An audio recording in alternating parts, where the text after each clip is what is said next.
to recognize that sometimes, Brother Sloan, even our best intentions are paved with unseen mischief.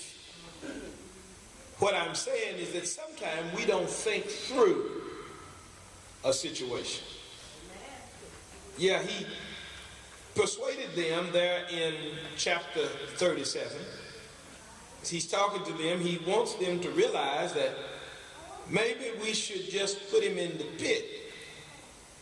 But in verse 24 it says there was no water in him.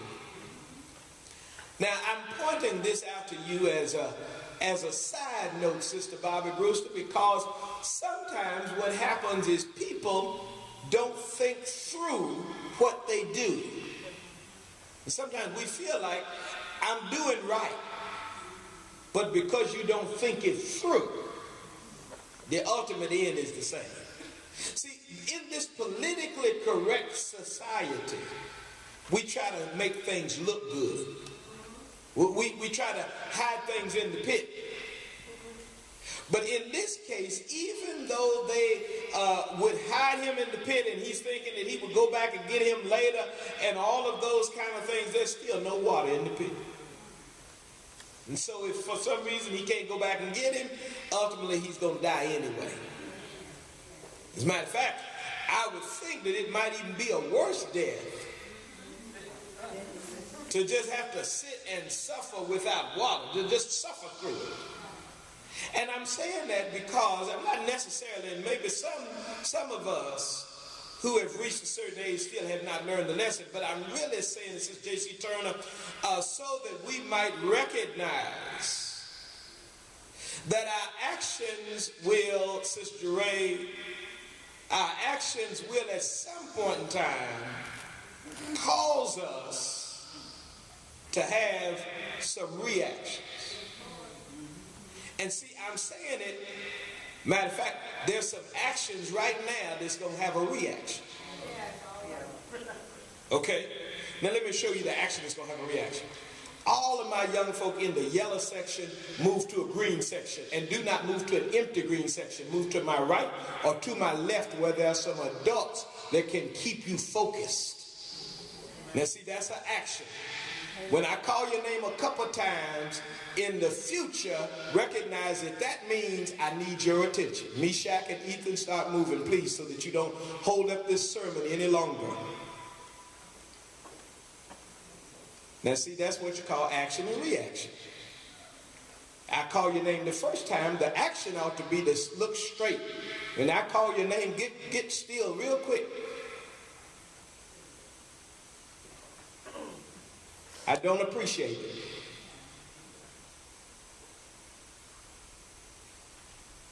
Green section where there are people there, please. To my right or to my left.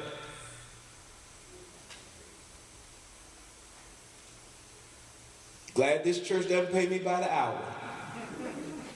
Because young people, you be getting a bill from the trustees. Let me tell y'all how this works so that y'all will know how this works in the future. When your name is called, sometimes I call your name just because I like you. But sometimes I call your name because I recognize you're not paying attention, and so having been a classroom teacher, that is my way to get you on task. When I call your name, if you're doing something that you ought not be doing, stop doing it. Don't continue after I call your name. Because the next time that I call your name, and I don't have a bad memory, I will call you all the way up in one. Y'all getting ready to become honorary preachers because I'm going to sit you right here with me. See, because right now what I'm saying it to you. That's why I want you to pay attention, Dominic Hodge. What I'm saying to you is that sometimes you don't think through your actions. And because you don't think through your action, you make bad choices. Those bad choices come because I'm going to introduce you to something that is biblical, and that is the word prophecy. All of us ought to be prophetic. In the Baptist church, we don't say this word a lot because prophecy has gotten a bad rap. Because at times people have used prophecy as if it was something that was coming from the people on TV. What's that woman's name though? Miss Cleo. We've used prophecy. Some people act like it's looking into a crystal ball and all those kind of things. But God has given all of us the gift of prophecy. We have prophetic means because we know what the text says. And we ought to have the ability to think things through and recognize a particular kind of outcome. When you can't recognize a particular outcome, that's when you get in trouble. Let me show you. You go out, you get drunk, you get in a car, and you start driving. Can anybody see the particular outcome? You jump through somebody's window, you steal their stuff. Can somebody see some particular outcomes?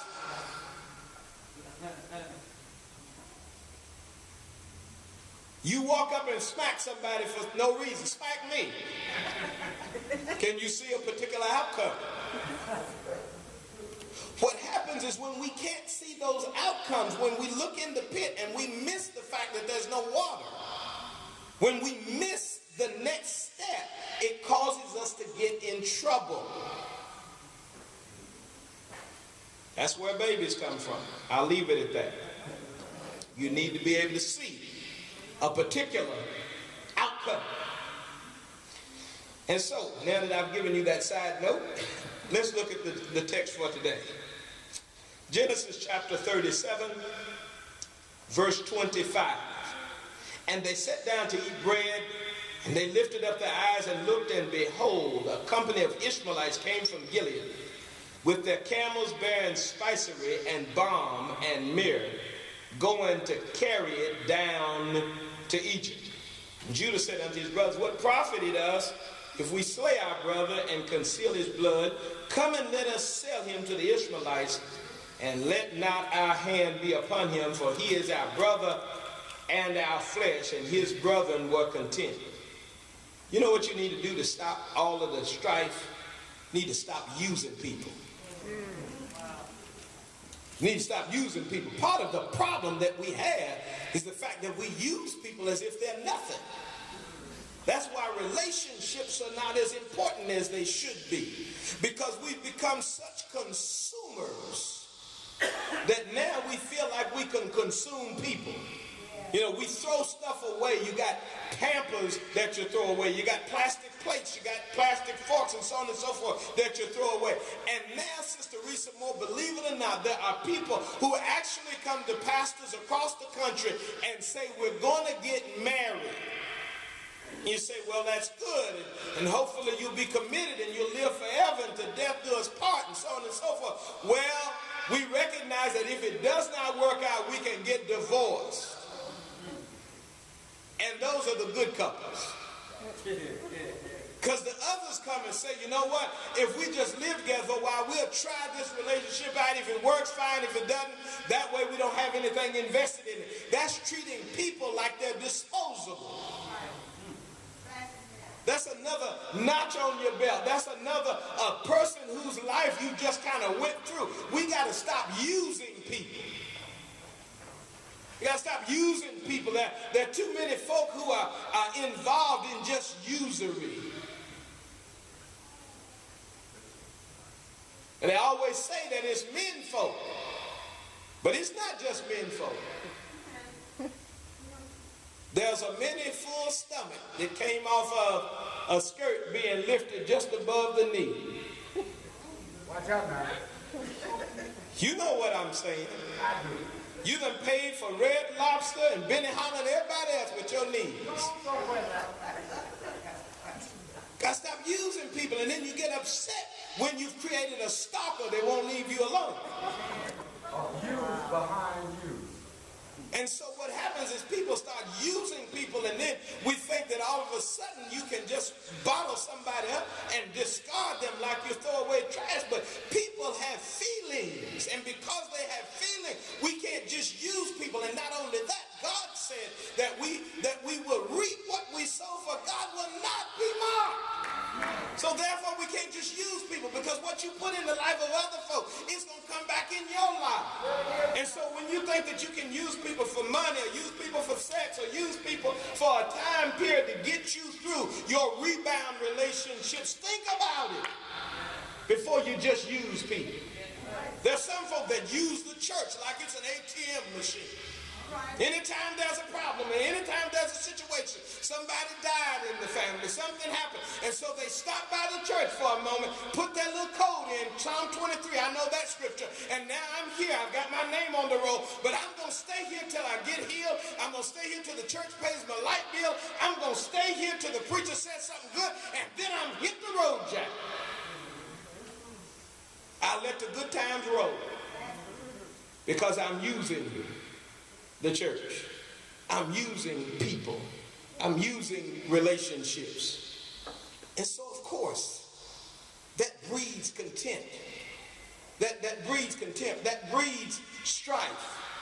It breeds a situation where people no longer feel valued. And because there's a lack of value, then we run into the lack of faith and trust even in God. Because we as Christians represent Christ. And so if we're using people, and if we're using each other, then where does the world come to find a solace with love and peace and joy? And so we've got to stop using people. He had decided, we won't kill him. Let's sell him. Let's let them do our dirty work. How many folk let somebody do their dirty work at their job? Whispering in people's ears, trying to get somebody else to be your cleanup person. How many people in large families go to the other sister to try to correct the other brother? And so oftentimes we're using somebody else to go and do our dirty work and do our bidding. And in the end, it creates strife and it creates division even in our families. Sometimes it's tough being the one that they want to tell everybody. Go and tell them such and such thing. They'll listen to you. That's not what you're really saying. Let's be honest. What you're really saying is you don't want to tell them. So what we do is we use people and we pump them up. See, Sister Magwood, you good at telling. We'll let you go tell them. But it's important that we recognize that we can't use people if we want to get out of this strife. But then not only that, look at verse 31. Verse 31, and they took Joseph's coat and killed a kid of goats and dipped it in the coat in the blood. And they sent the coat of many colors, and they brought it to their father and said, this have we found. Know now whether it be thy son's coat or no. You need to stop using people, but you also need to stop staging accidents. Stop staging accidents. But Pastor, what are you saying? What I'm saying is you need to get off the drama trip. There are so many folk who are addicted to drama. It's got to be something going on all the time. Brother White, they can't deal with peace. If it gets too quiet, if it gets too peaceful, we'll start something just so we can have something going all the time. Television has done it to us. Sometimes our environment and our upbringing has done it to us. Just because you had to survive, and I shouldn't say you had to survive, just because we had to survive. I've got some survival techniques. I'm going to tell you, we now have 2 gates to a very large fence. I don't have to jump the fence because I live there. Got 2 gates. Survival techniques, I don't need them anymore. I don't have to drive down an alley because the police are behind me. I don't need survival techniques. Some of us know how to take a knife and open a can perfectly. I don't need it. I got an electric can opener. And so sometimes what happens is we get in survival mode and we forget that we can come out of survival mode. Can I say something about our health for a moment? See, let me tell you that when they gave us the chitlins, we made the best out of it. Because we still needed to survive. So we made the best out of it. And I tell you, some of them folk can make some chitlins and they taste pretty good. Don't y'all act like y'all don't know what I'm talking about. There's some folk that know that that chitlin ain't bad when they work it just right. But what I do know is that it's full of salt and it's full of all kinds of impurities. And I know that as good as we have found out how to make some of the food in our poverty, I know that some of us can take a potato and work it 100 different kinds of ways. That potato has kept some of us alive. But don't you realize that when you get to a certain place in life and God has blessed you, you don't have to survive anymore. You can finally have permission to live and live the life abundantly that the Lord has given to you. You don't have to keep on trying to survive and to fend for yourself. You don't have to continue to do that. Once you rest in God's arms, recognize that it's no time for survival anymore. Your drama is not normal. It is abnormal. Maybe you got used to it. You got used to it because you grew up in a house where mama and daddy wouldn't stop fighting and fussing. You got used to it because every family reunion you went to, everybody was cussing each other out and half drunk and half high. You got used to it because every time there was a birthday party, the cake ended up on the floor. You got used to the drama. And so there came a point in your life where it seemed like, well, drama is normal. But let me tell you today that the Lord wants to liberate you and that you no longer have to live in drama. You don't have to stage accidents to get attention anymore. You don't have to keep on acting like you're sick and dying. You don't have to keep telling the lies. You don't have to keep doing the struggle thing. You need to trust in God and recognize that now you can live a life that's drama free. You don't have to create an argument just to leave the room. You're grown now, baby. You can leave the room without creating an argument. You don't have to let somebody pull you into their mess. But you're liberated enough that you can stop staging accidents. Stop putting blood on coats trying to act like you're some kind of victim. Now, I know we got kind of upset about Mr. 47%, and I won't say no name, but let me tell you, some of us are acting like we're victims all the time. That's right. Always crying broke, always crying sick. Hate to see you coming because there's something wrong with you.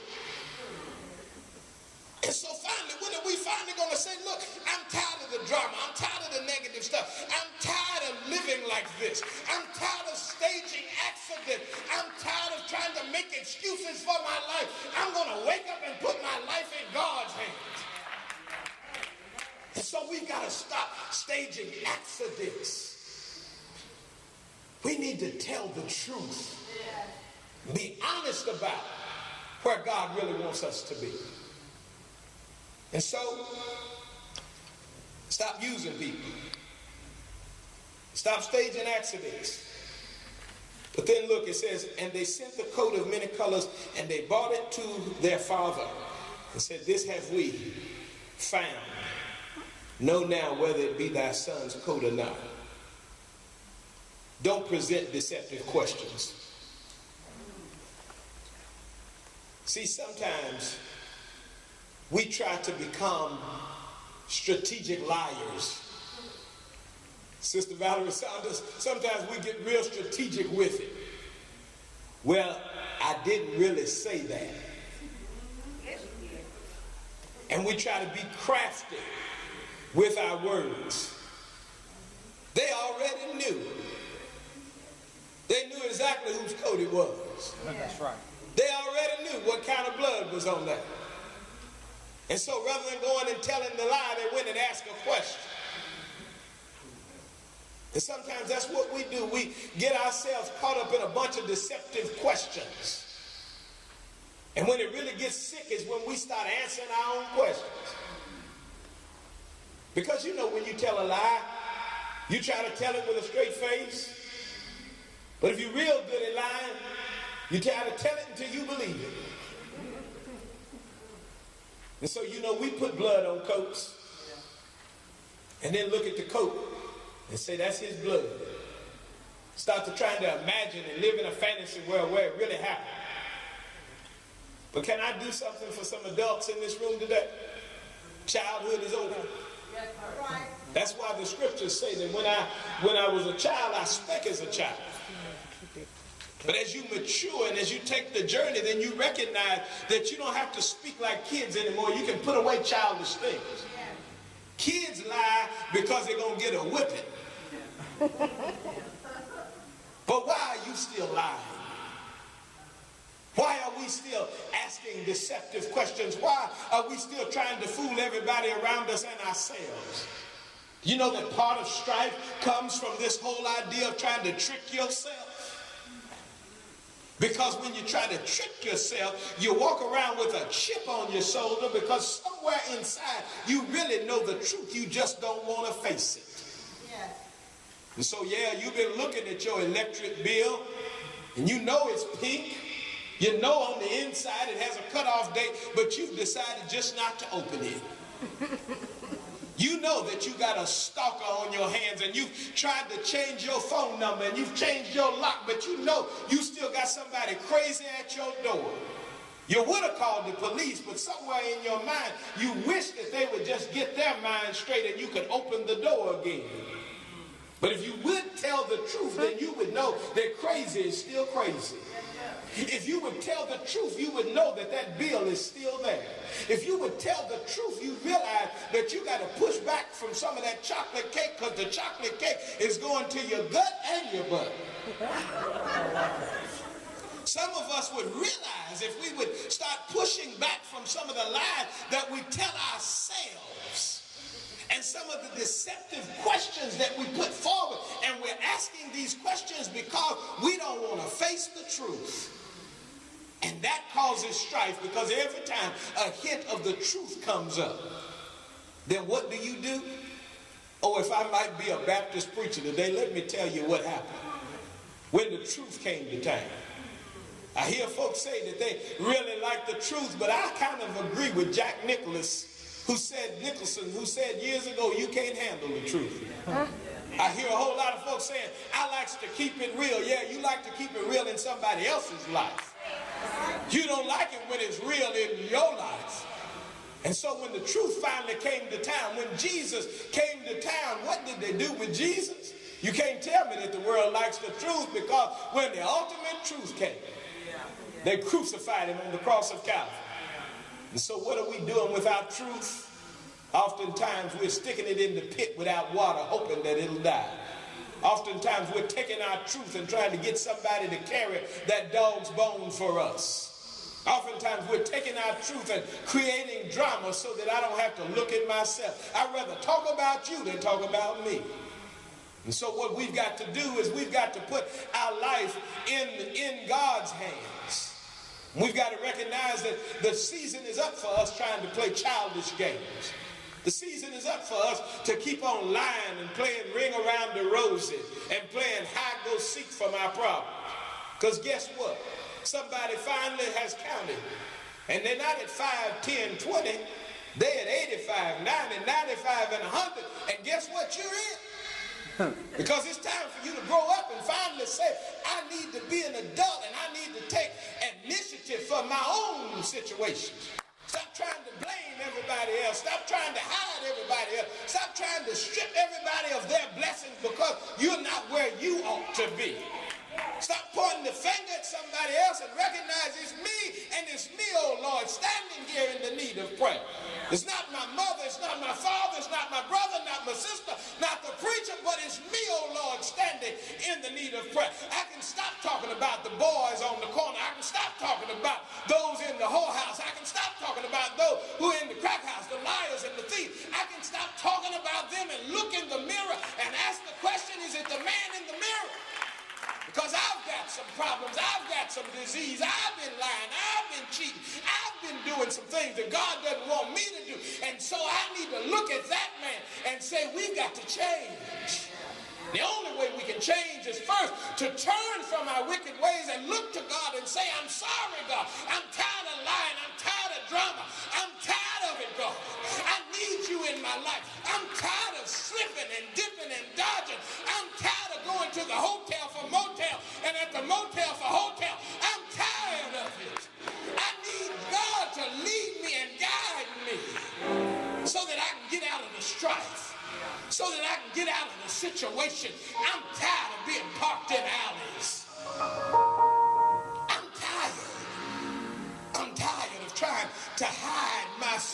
should hide my pain. And let me tell you right now that some of us don't even hide it real good. The lies have caught up with you to the point where you think you're doing all right, but everybody around you sees it. It's not hid.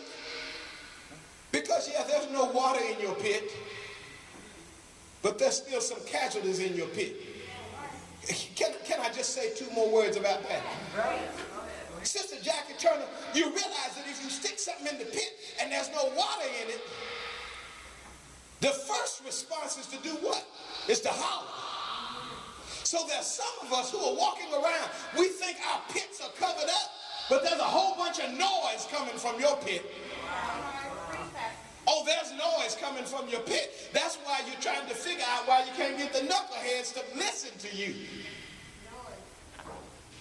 Because all them times where we was leaving $12 and said, pay the Donatos, man, while I go out to the club, now we're trying to figure out why our kids are hollering. Right. There's noise.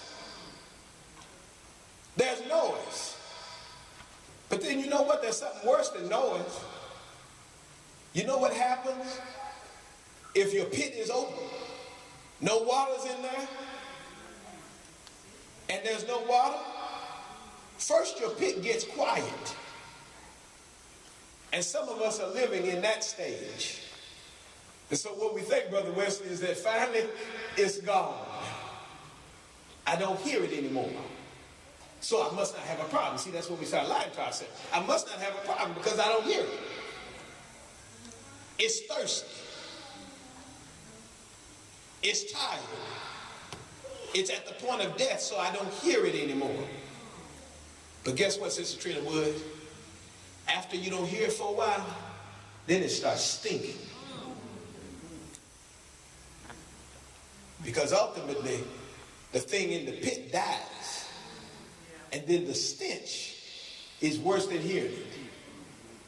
Let me tell you right now, if you've ever had an animal to climb up in a wall, it's one thing, Sister Haynes, to hear it up there. And you think you're miserable the whole time you're hearing it, especially if you had something as large as a raccoon up in your ceiling. You can hear that raccoon and you can hear him scampering across the top of your house and you think that you got a problem. But let him die up there. Because as long as you can hear it, it might be coming and going. As long as you can hear it, it's sustaining itself. But finally, when it stops